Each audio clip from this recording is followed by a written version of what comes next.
Nilagay ko na sa siga. Saan ka na? Doon. Kunin na! Isip na! Nakakanyos sa gamot yun! Ano ba nang mahana? Pati gamot ko, hindi kayo nagtatanong.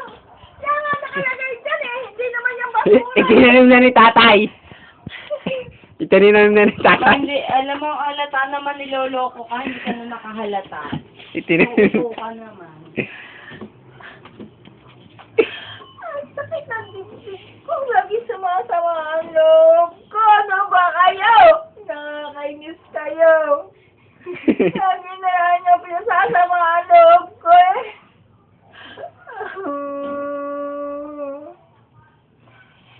Itatapon ko yan. Itatapon ko yan.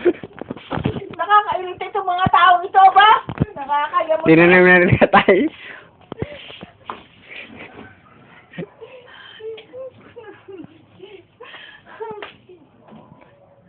Yung tatay mo kahit kailan, lagi na lang akong naiinis.